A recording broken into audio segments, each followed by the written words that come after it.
capturer les requins et les euthanasier, entre guillemets, c'est une réponse politique à un problème scientifique non exploré. Même si, dans certains endroits, cette façon de faire a été créditée d'une certaine efficacité quant aux attaques.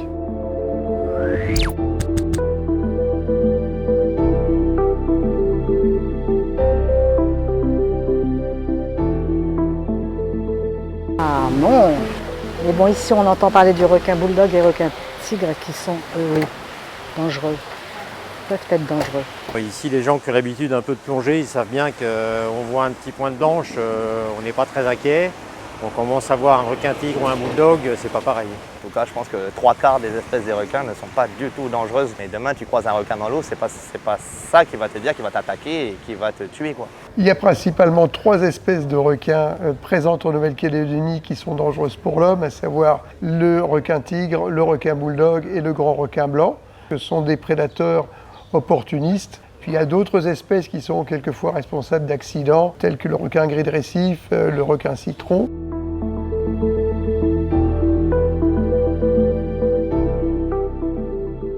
Non, le comportement des requins n'a pas évolué. Le comportement des requins, il est variable d'une fois à l'autre. C'est-à-dire qu'on peut très bien avoir une fois un requin qui va passer à côté de nous tranquillement, et la fois suivante, il va réagir de façon beaucoup plus rapide. On sent qu'il y a quelque chose qui l'excite.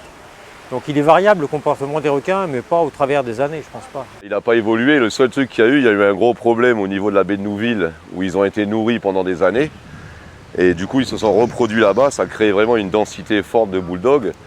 Et le fait d'un seul coup d'arrêter de les nourrir, tous ces bulldogs sont partis chercher à manger partout à droite à gauche. Et c'est de là que les accidents sont arrivés en fin de compte.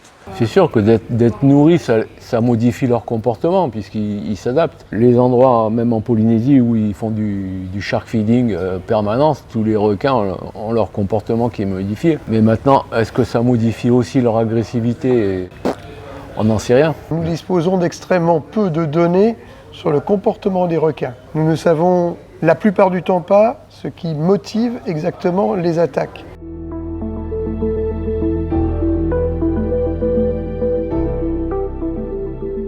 Je vois pas d'ailerons, je dirais régulièrement.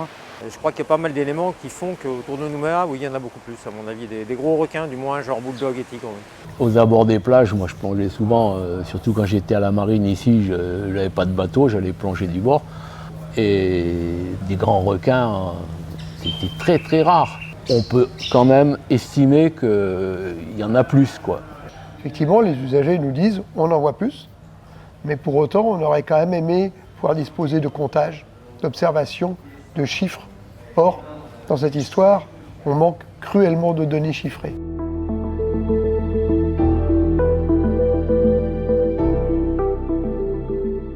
Tu te sécurises déjà en pratiquant ton activité nautique toujours à 2 ou 3. Il y a des moments qui sont plus dangereux que d'autres, que ce soit des moments de la journée ou des zones. Les eaux troubles, bon, tout le monde le sait. Il convient de respecter un certain nombre de règles générales qui sont valables absolument partout en eau tropicale.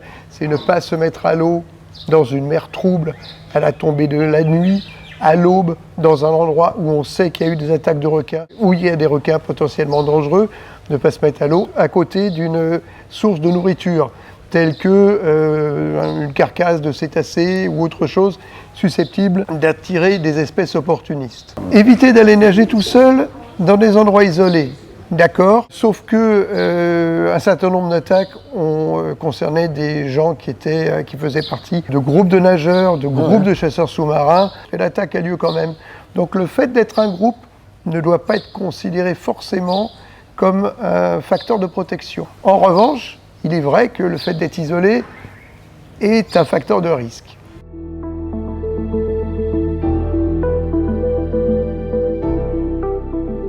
J'en ai offert un il y a 6 ans à une personne qui n'en a pas voulu. Donc le cadeau, il l'a offert à quelqu'un d'autre. Apparemment, c'est quand même été étudié parce que je vois qu'à l'armée, ils utilisent des trucs comme ça et tout. Même les plongeurs en bouteille, quand ils ont des travaux à faire dans le port, ils l'utilisent. Donc je pense que ça doit marcher, mais sur à grosse échelle, quoi. C'est pas un petit truc qu'on met sur une planche.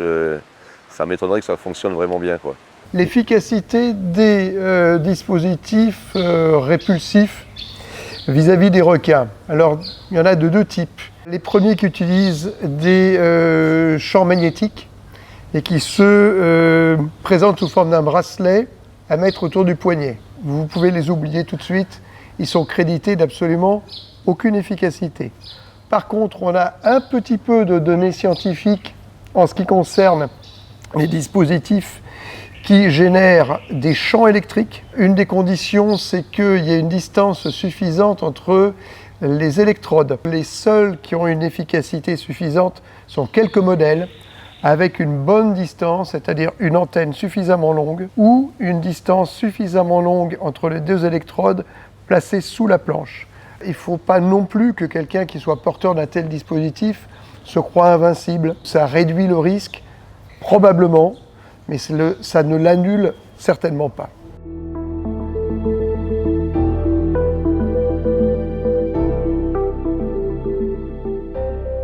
Personnellement, je ne pense pas que ça soit utile, sauf pour le problème qu'on a eu dans la baie de Nouville. Là, c'était vraiment utile. On aurait dû les prélever là, à ce moment-là, d'arrêter de les nourrir ou continuer à les nourrir et les prélever tant qu'il y en a. Mais sinon, prélever les requins dans l'ensemble, non. Parce que de toute façon, automatiquement, ils disparaissent de plus en plus.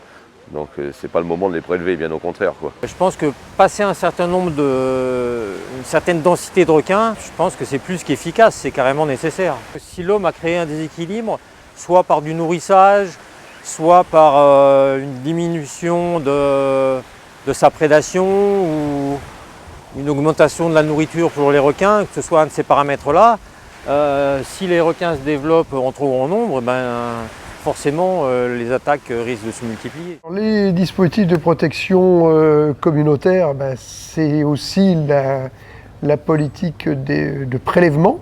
C'est l'objet d'une très grande polémique avec les tenants de la protection de l'environnement et les tenants de la sécurité des humains. J'ai une prise de position clairement négative sur la question. Après, c'est un débat éthique. Capturer des requins et les euthanasier, entre guillemets, c'est une réponse politique à un problème scientifique non exploré. Même si, dans certains endroits, cette façon de faire a été créditée d'une certaine efficacité quant aux attaques. Moi, j'ai l'impression que la province sud a essayé de faire ce qu'elle pouvait face à la recrudescence d'attaques qu'on a eue il y a 1 ou 2 ans. Et ils ont trouvé que ça comme moyen, quoi. Apparemment, ça a l'air d'avoir marché, puisque depuis, il n'y a plus eu d'attaque. Alors, j'aimerais pondérer ce que tu viens de dire, si je puis me permettre, parce que d'abord, nous avons eu des années sans attaque. C'est déjà arrivé, à supposer que nous terminions heureusement 2022 sans attaque, ce qui paraît parti pour. Et ensuite, parce qu'il faudrait quand même établir une relation de cause à effet entre ces prélèvements et le fait qu'il n'y ait pas eu d'attaque. Oui. Sans oublier de rappeler tout de même que les prélèvements ont eu lieu à Nouméa, dans les eaux qui entourent Nouméa, alors que les attaques de requins, en général, elles sont distribuées tout autour du territoire.